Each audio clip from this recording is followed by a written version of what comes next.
Panapon kaya kayungan.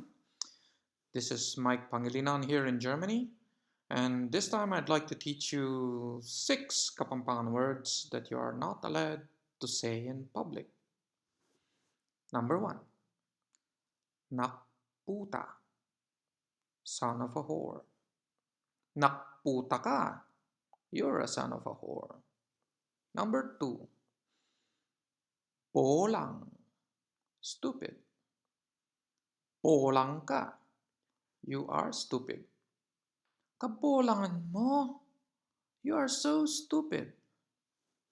Number 3, bugok, idiot. Bugok ka, you're an idiot. Kabugukan mo, you're such an idiot. Mabugok-bugok, what an idiot. Number 4, taksyapo. Taksyapo is an abbreviation of antak ng masyas apo.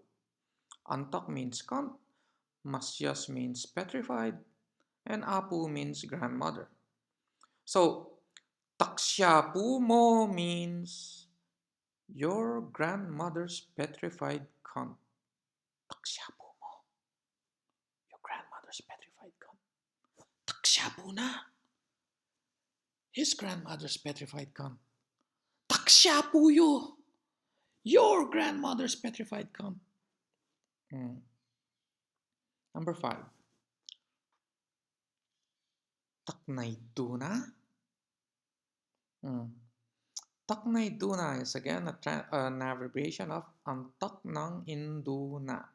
Antak cunt, indu is mother, and na is his or her.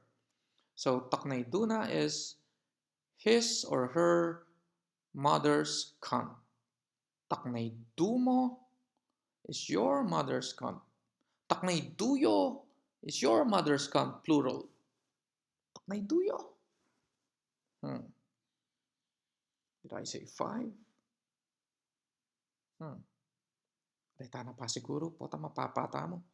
Ne, taksya po ng puta ng tanang putang animal. Kabugo ka na. Bolang. Takal mo, salamat.